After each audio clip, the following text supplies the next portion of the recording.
애굽 왕이 히브리 산파 십보라라 하는 사람과 부하라 하는 사람에게 말하여 이르되 너희는 히브리 여인을 위하여 해산을 도울 때 그 자리를 살펴서 아들이거든 그를 죽이고 딸이거든 살려두라. 그러나 산파들이 하나님을 두려워하여 애굽 왕의 명령을 어기고 남자 아기들을 살린지라. 애굽 왕이 산파들을 불러 그들에게 이르되 너희가 어찌하여 이같이 남자 아기들을 살렸느냐. 산파가 바로에게 대답하되 히브리 여인은 애굽 여인과 같지 아니하고 건강하여 산파가 그들에게 이르기 전에 해산하였다이다 하매 하나님이 그 산파들에게 은혜를 베푸시니 그 백성은 번성하고 매우 강해지니라. 그 산파들은 하나님을 경외하였으므로 하나님이 그들의 집안을 흥왕하게 하신지라. 아멘.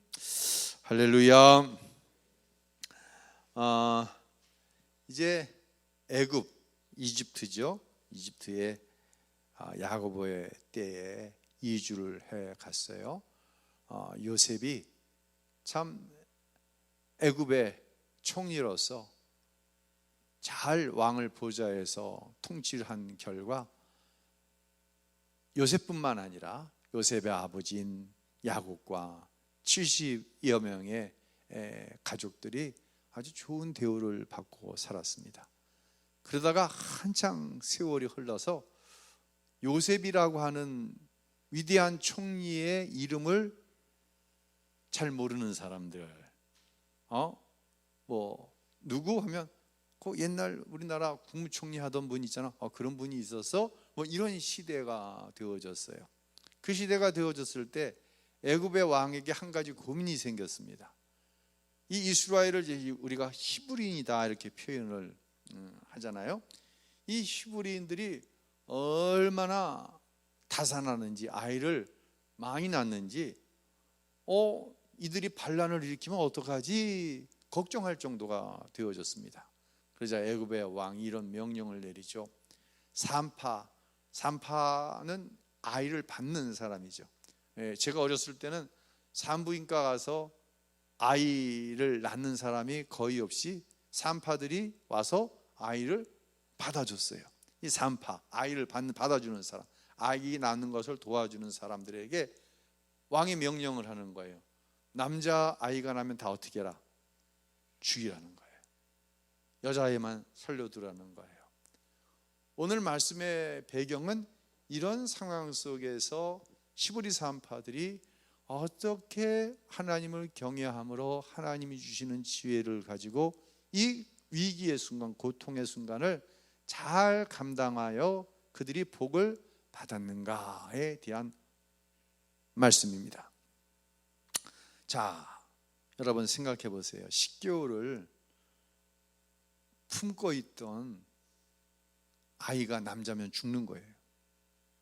상상하기 힘든 고통이면서 이것은 위기입니다.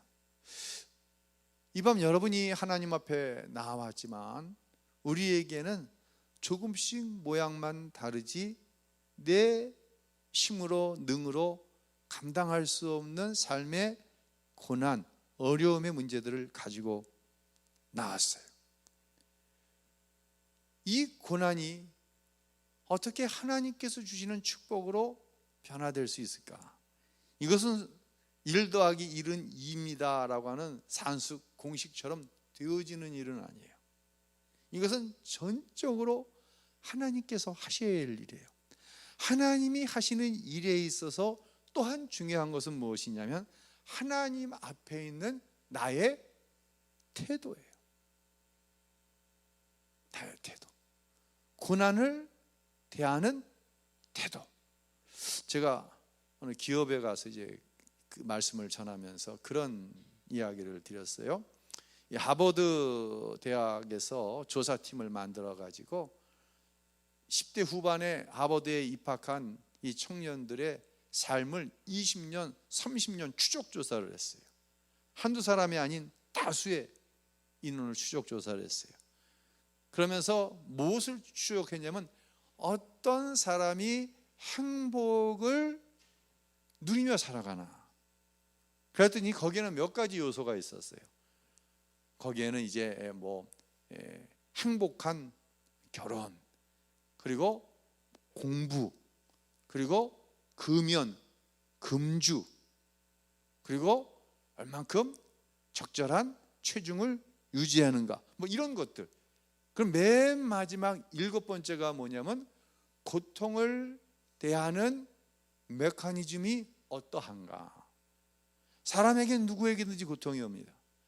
근데 하버드에서 연구 결과는 뭐냐면 첫 번째에서 6번째 것을 다 소유하고 다 잘한다고 할지라도 고통을 대하는 메커니즘은 어떤 현상을 대하는 태도를 이야기하거든요. 즉 고통을 대하는 태도에 따라서 앞에 6가지를 다 갖추고 있다고 할지라도 행복할 수 못하더라는 거예요. 반대로 앞에 6가지가 좀 부실하다고 할지라도 어떻게 고통을 대면하느냐, 고통에 대한 어떤 태도를 가지고 있느냐에 따라서 그 사람이 행복해지더라는 거예요. 사랑하는 성도 여러분, 고통 앞에서의 우리의 태도가 참 중요해요. 이 미국 엘라바마 주에 엔터프라이즈라고 하는 마을이 있었어요. 그 마을 입구에는 이상한 기념비가 있어요. 곤충 기념비. 오랫동안 이 엘라바마주는 목화 농사를 짓고 살았어요. 목화 뭔지 아시죠? 거기서 이 솜을 뽑아내고 거기서 또 실을 뽑아내서, 그렇죠? 이 천을 짜내잖아요. 그래서 굉장히 어떤 부요를 누리며 살던 마을인데 1895년 이상한 일이 벌어지기 시작했어요. 자꾸만 이 목화 잎이 갈가지면서 이게 다 죽어가는 거야. 그래서 가만히 이제 연구를 하고 살펴봤더니 목화 바구미라고 하는 것이 이 목화를 갉아먹기 시작하는 거예요. 여러분 바구미 아세요? 바구미? 쌀 바구미는 알죠? 예. 쌀 바구미 몰라요? 송이야, 쌀 바구미 본 적 있니? 없지. 옛날에는 쌀을 이렇게 가마채 사다 놓고 먹든지 아니면 쌀집에서 한 말, 두 막, 한 대, 두 대 사다가 이렇게 항아리 같은 데 부어놓고 먹었거든. 그럼 거기에 까만 조그만 벌레가 껴. 쌀벌레. 이걸 가리켜서 바구미라고 그러는 거예요. 목화 바구미가 생긴 거예요. 그래서 안 되겠다. 그러던 중에 이제 이 조지 워싱턴 카버라고 하는 사람이 목화 바구미를 연구하다가 이 목화 바구미는 한 가지 약점이 있어. 땅 속에 기어 들어가지를 못하는 거예요. 그러니까 지금부터는 땅 속에서 살아가는 식물을, 열매를 재배하고 살아가야 된다. 그러고서 이제 주민들에게 뭘 권했냐면 땅콩 농사를 권한 거예요. 땅콩은 땅 속에서 열매를 맺잖아요. 우리 신영관 장로님께서 고구마 농사를 잘 주셔서 그냥 이제 아마 다다음 주 중에는 전교인이 신장로님 고구마 농사, 고구마를 먹게 될 텐데 이 땅 속에서 사는 거예요. 그리고 이 카바라고 하는 박사가 이 땅콩으로 만들 수 있는 105가지의 요리를 개발을 한 거예요. 무조건 농사만 지으면 안 되잖아요. 땅콩을 가지고 어떤 요리를 할 수 있는가? 고구마는 삶아도 먹죠, 그냥 깎아도 먹죠, 구워서도 먹죠, 또 뭐 해 먹어? 감자로, 고구마로 장조림도 해 먹죠. 이런 식으로 막 개발을 한 거예요. 그래서 한두 사람이 땅콩 농사를 시작하다 결국은 엘라바마 주에 있는 거의 모든 목화 농사를 짓던 사람들이 땅콩 농사를 짓기 시작했어요. 그렇게 20년이 지난 뒤에 엘라바마는 예전에 목화로 유명한 도시, 목화로 부자로 사는 도시에서 땅콩으로 부자로 사는 도시로 바뀌어져 버린 거예요. 벌레들 때문에 농사를 지을 수가 없다라고 끝나버렸으면 이건 고통으로 끝났을 거예요. 그러나 벌레 때문에 농사를 못 지으니 그 고통 가운데 긍정적인 태도를 가지고 이 벌레가 침투하지 못하는 다른 무엇인가가 있음을 알게 되었을 때 오히려 그 고통이 변하여서 그 도시에 있는 사람들에게 커다란 부유함을 줬다는 거예요. 그래서요, 이 곤충 기념비에 뭐라고 써 있냐면 이렇게 써 있대요. 제가 한번 읽어볼게요. 우리는 모카 바구미에 감사한다. 그날이 신의 없었다면 우리는 오늘의 풍요를 누릴 수 없었을 것이다. 모카 벌레들이여 그대들이 준 고난에 감사한다라고 쓰여 있다고 합니다. 성경도 이와 비슷한 말씀을 우리에게 주는 말씀이 있어요.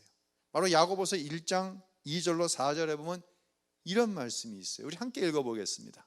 내 형제들아, 여러 가지 시험을 당하거든 온전히 기쁘게 여기라. 이는 너희 믿음의 시련이 인내를 만들어내는 줄 너희가 알미라. 인내를 온전히 이루라. 이는 너희로 온전하고 구비하여 조금도 부족함이 없게 하려 함이라. 할렐루야. 조금도 부족함이 없이 하나님께서 무엇인가를 우리에게 허락해 주시기 위해 고난을 주기 때문에, 시련을 주시기 때문에 우리는 알지 못하지만 그 고난과 시련 앞에서 믿음으로 감사할 수 있다는 이야기예요. 사랑하는 성도 여러분, 그래서 저는요 그런 생각을 해봤어요. 오늘 이 찬양을 제가 우연히 들으면서 굉장히 은혜를 받았거든요. 하나님이 주시는 지혜의 마지막은 뭘까? 내가 당하고 있는 것이 이 고난인데 이 고난이 나를 부족함 없게 하려고 하는 하나님의 지혜로 바뀌어지는 그 터닝 포인트, 그 순간이 뭘까? 그 순간이 바로 감사라는 거예요.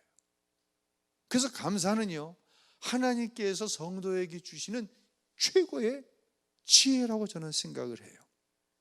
자, 동족을 죽이라고 하는 이집트의 왕 명령 앞에서 히브리 산파들은 굉장히 갈등을 했을 거예요. 명령에 복종할 수밖에 없는 산파들이에요. 그렇죠? 그 명령을 우리가 어떻게 어기겠어요? 우리가 세상을 살아갈 때도 그래요. 이건 하나님이 기뻐하시는 일이 아니야. 근데 거역할 수가 없어. 무시할 수도 없어. 우리는 이 한 주간도 그런 삶의 구조 속에 살다가 하나님 앞에 나왔어요. 정말 우리에게는 세상을 살아갈 때 하나님이 주시는 지혜가 필요해요. 그 지혜에 대해서 오늘 본문 1장 18절에 20절에 이런 말씀이 있어요. 한번 읽어보겠습니다. 애굽 왕이 산파를 불러 그들에게 이르되 너희가 어찌하여 이같이 남자 아기들을 살렸느냐? 산파가 바로에게 대답하되 히브리 여인은 애굽 여인과 같지 아니하고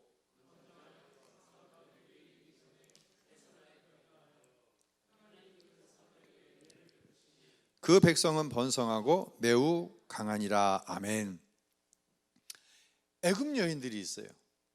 애굽 여인들은 굉장히 자기 몸 치장, 남편에게 다른 여자가 없게 하기 위해서 자신의 몸 관리를 하는데 너무너무 몰두를 했어요.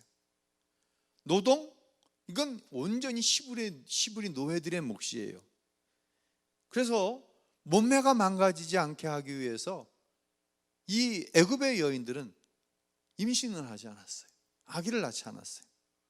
또 지금처럼 산부인과에서 과학적으로 의술을 발휘해서 아이를 받는 것이 아니기 때문에 아이들이 낳다가 아이들만 죽는 것이 아니라 산모도 죽는 일이 빈번하게 벌어졌어요. 저도 저희 부모님이 팔남매를 두셨거든요. 근데 맨 위로 형제가 둘 있었대 더. 근데 그 이상의 이 얘기는 엄마 아버지가 한 번도 하지 않으셔. 그 8을 낳는데 둘이 어떻게 된 거예요? 죽은 거예요. 그러니까 이 애굽의 여인들이 임신을 안 하려고 하는 거예요. 반면에 히브리 여인들, 이들은 노예예요.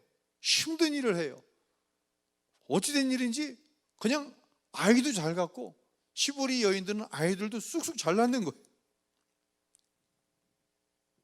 그러니까 이 산파들이 어떤 지혜를 가지고 얘기하냐면 이제 아기가 나올 징조가 보입니다 하면은, 뭐 지금 같으면은 우리 간호사들이 와서 이렇게 보고 진단을 하고, 이제 양수가 터지고 뭐 어쩌고 저쩌고 해서 진짜 애가 나오려고 하네. 그럼 그때 누굴 불러? 의사를 부르잖아요. 근데 이때야 무슨 전화가 있습니까? 핸드폰이 있습니까?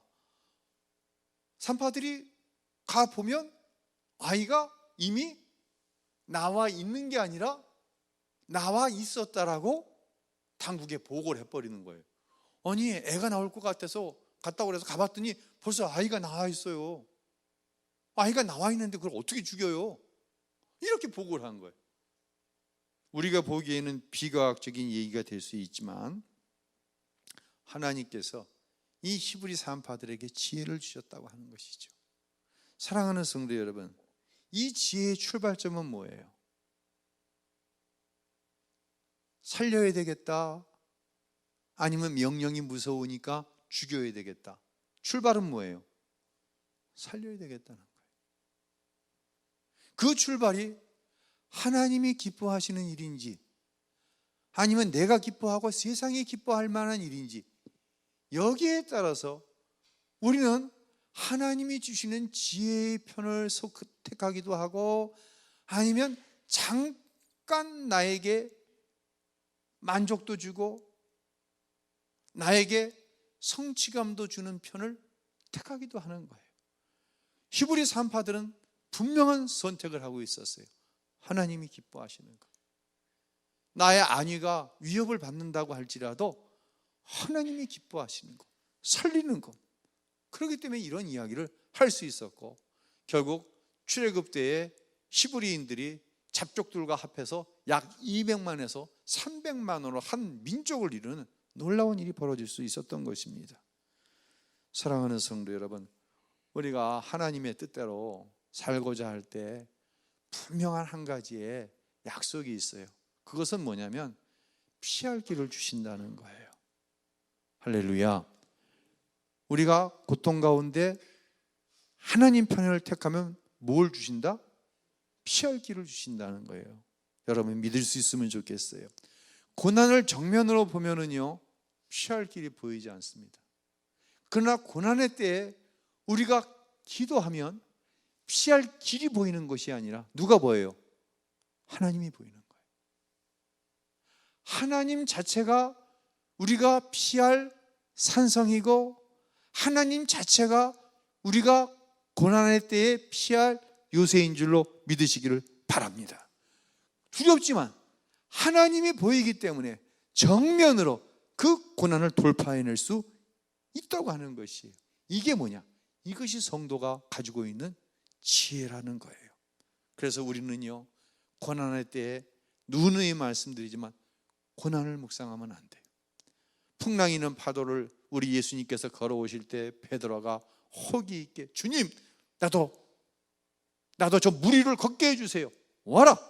주님만 바라봤을 때 그는 갔어요. 그러나 곧 그가 두려워 풍랑이는 파도를 바라봤을 때 물속으로 빠져들어간 거예요. 사랑하는 성도 여러분, 어떤 고난 앞에서 우리가 첫 번째 해야 할 일은 그래서 기도입니다. 그래서 시편 50편 15절에 이렇게 이야기합니다. 우리 함께 읽습니다. 환난 날에 나를 부르라. 내가 너를 건지리니 네가 나를 영화롭게 하리로다. 아멘. 시편 27편 5절입니다. 여호와께서 환난 날에 나를 그의 초막 속에 비밀히 지키시고 그의 장막 은밀한 곳에 나를 숨기시며 높은 바다 바위에 두시리로다. 아멘. 할렐루야. 하나님을 경외하는 자에게 무엇을 주신다? 피할 길을 주신다. 지혜를 주신다는 거예요. 자, 17절과 21절 이렇게 이야기합니다. 읽겠습니다. 그러나 산파들이 하나님을 두려워하여 애굽 왕의 명령을 어기고 남자 아기들을 살리니더라. 그 산파들은 하나님을 경외하였으므로 하나님이 그들의 집안을 흥왕하게 하신지라. 아멘. 하나님을 두려워했다, 하나님을 경외했다, 같은 얘기죠. 경외라고 하는 것은 하나님을 두려워할 뿐만 아니라 하나님을 기쁘시게 하는 일이 내 삶에 있어서 가장 중요한 가치가 되는 것이 하나님을 경외하는 것이에요. 이 히브리 산파들이 하나님을 경외했기 때문에 왕의 명령을 어길 수 있었던 것이죠. 그리고 성경은 그들의 집안이 흥왕, 지금으로 말하자면 잘된 이유가 어디에 있냐? 하나님을 경외함으로 그들의 집안이 잘 됐다고 말씀하고 있는 거예요. 재미있는 것은요, 이 산파들의 이름이 오늘 우리가 읽은 15절에 나와요.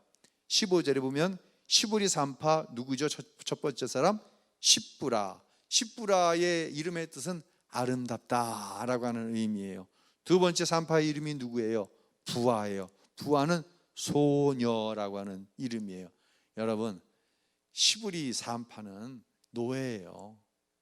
노예가 무슨 아름답고 노예가 무슨 소녀 같은 청초함이 있겠습니까? 그런데 하나님께서 그들의 이름을 그렇게 만들어 버리신 거예요. 사랑하는 성도 여러분, 예수 믿어 하나님의 자녀된 것이 세상에서 가장 커다란 아름다움인 줄로 믿으시기를 바랍니다. 예. 이게 바로 돼야 돼요. 이게 바로 돼요. 이게 바로 되지 않으면요, 기독교라고 하는 종교가 아주 기형적인 모습을 가지게 되어져요. 하나님을 경외하는 사람은요, 고난 앞에서 세상과 하나님을 같이 두고 계산하지 않아요. 다시 말씀드립니다. 하나님을 경외하는 사람은요, 세상과 흔히 이야기하면 이렇게 되면 세상에서 뭔가를 잘 할 수 있어, 이것과 하나님을 뭐 하지 않는다? 계산하지 않아요. 항상 분명해요. 항상 선명한 거예요. 자신의 시각으로 보는 것이 아니라 늘 누구의 시각으로? 하나님의 시각으로 뭘 보냐면 고난을 보는 거예요. 내 시각으로 보면 고난은 두려움이고 절망일 수밖에 없어요. 그러나 하나님의 시각으로 고난을 볼 때 이것은 다른 모습으로 보이는 거예요. 하나님께서 피할 길을 내어주시는 거예요. 그리고 그들을 형통의 길로 인도하시는 줄로 믿으시기를 바랍니다. 제가 기독교가 잘못된 시각으로 복음을 설명할 때 기형적인 모습이 되어졌다라고 하는 것은 이런 의미가 있어요. 조금은 이것은 어떻게 난해할 수도 있지만 깊은 이야기예요. 잘 영적인 의미를 가지고 한번 이 말씀을 들어보세요. 부산에 김정선이라고 하는 자매가 실질적으로 살았어요. 이 김정선이라고 하는 자매는 나면서부터 앞을 보지 못하는 시각 장애인이었습니다. 너무 집이 가난한 거예요. 그래서 단 한 번도 병원에 가본 적이 없어요.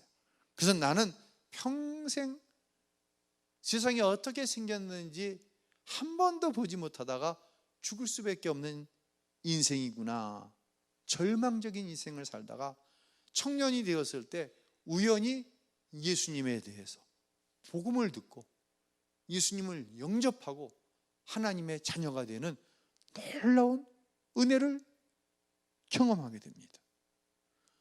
어느 날 그는 예수를 믿고 너무 가슴이 뜨거운 거예요. 정말 하나님의 말씀인 성경이 믿어지는 거예요. 그냥 읽지 못하잖아요. 점자로 된 성경을 읽다가 그 마음속에 불덩이 같은 것이 들어오면서 무슨 마음이 생겼냐면, 내가 하나님 앞에 절실하게 기도하면, 이 뜨거운 마음을 가지고 기도하면 하나님께서 내 눈을 뜨게 해주실 것이라고는 분명한 믿음이 생겼어요. 그래서 가까운 가족에게 자기를 기도원에 좀 데려가 달라고 부탁을 하는 거예요. 왜 그런 부탁을 하냐면, 집 식구들이 예수를 안 믿는데 집안에서 주야, 주님께서 바디메오의 눈을 뜨게 하신 것처럼 예수의 이름으로 명하시면 내 눈이 뜨게 될 줄로 믿습니다. 막 이 뜨거운 마음이 생긴 거지. 막 기도하고 싶어. 근데 집안에서 기도하가 눈을 안 뜨면 얼마나 창피해, 얼마나 무안하고. 그러니 그냥 아무리 막 부르짖어 기도해도 자기 기도 소리에 관심을 가지는 사람이 없는 그 기도원에 데려다 달라고. 그래서 가까운 기도원에 갔어요. 그리고 정말 간절하게 바디메오의 눈을 뜨게 하신 예수여, 이 시간 내 눈을 열어달라고 밤을 새워 기도했어요. 봤을까요? 못 봤을까요? 그렇게 해서 본다고 한다면 우리 다 같이 기도원에 갑시다. 눈이 열리질 않았어요. 정말 내 마음은 뜨겁고 하나님이 내 눈을 뜨게 하실 거라고는 분명한 믿음이 내 안에 있는데 왜 하나님은 내 소원을 들어주시지 않지? 이렇게 다시 절규했어요. 몸부림을 치면서 기도했어요. 그러다가 너무 탈진하고 지쳐서 쓰러지고 맙니다. 깊은 잠에 빠져 있는지 정말 비몽사몽간 그런 상황인데 어느 순간 눈앞이 환해지면서 자기 앞에 활짝 웃고 계신 어떤 인자한 한 분이 보이는 거예요. 김정선 자매는 그분이 예수님이라고 믿어졌다고 얘기하고 있습니다. 아, 드디어 내가 세상을 보는구나 하고 눈을 깜빡였더니 정말 세상이 처음 보는 세상이 눈앞에 펼쳐지더라는 거예요. 눈을 깜빡였는데 그런데 눈을 확 하고 떴더니 주님은 보이지 않고 세상만 보이더라는 거예요. 그리고 다시 눈을 감으니까 세상은 보여야 안 보여요? 당연히 안 보이죠. 근데 누구만 보이는 거예요? 주님만 보이더라는 거예요. 다시 눈을 떴습니다. 근데 세상은 보이는데 주님이 보이지 않더라는 거예요. 결국 김정선 자매는 눈을 감았을까요? 눈을 떴을까요? 눈을 감았습니다. 그리고 다시는 눈을 뜨지 않았다고 합니다. 기독교가 기형적인 모습이 되었다고 하는 것은 하나님을 경외한다는 것이 곧 하나님도 얻고 세상도 얻는다고 하는 이 잘못된 원리가 마치 기독교가 이야기하는 하나님이 성경에서 말씀하시기는 축복이라고 잘못 인식하게 되었다고 하는 것이. 사랑하는 성도 여러분, 우리는 먼저 하나님을 보는 거예요. 먼저 하나님의 나라와 그의 의를 구하는 거예요. 그리하면 그 모든 것은 하나님께서 더하시기도 하고 때로는 빼어내시기도 하는 거예요. 그리고 어떤 순간 어떤 상황 속에서도 누구만 보는 거예요? 주님만 보는 거예요. 깨달을 수 있기를 바랍니다. 이것이 바로 하나님을 경외하는 성도고, 이렇게 하나님을 경외하는 성도에게 하나님께서 그 히브리 산파들의 집을 흥왕하게 하셨다는 거예요. 우리는 흥왕하게 한다고 한다면 대뜸 무슨 생각부터 합니까? 물질의 복을 받고 자식이 잘 되고 건강하고 막 하는 일마다 잘 되고, 우리는 먼저 그런 생각을 해요. 근데 성경은 흥왕하게 하셨다고 하였지 더 이상의 설명을 하지 않습니다. 우리는 항상 분명한 원칙과 선명한 기준과 가치를 가져야 돼요. 그 분명한 원칙, 선명한 기준과 원칙은 뭐냐? 주만 바라보는 거예요. 하나님의 나라가 항상 내 삶의 우선순위인 거예요. 그리고 더하시든지 빼시든지 그것은 하나님께서 약속하신 그 축복으로 나를 인도하시는 하나님의 방법일 뿐이지, 결국 하나님은 나를 축복하시고 그 약속 위에 세우시기 위해서 그 모든 길을 가게 하신다고 하는 선명한 원칙이 있어야 된다고 하는 것이, 우리가 오늘 부르는 이 감사라고 하는 찬양 속에 그 하나님의 나라의 원리가 숨어 있어요. 내 가슴이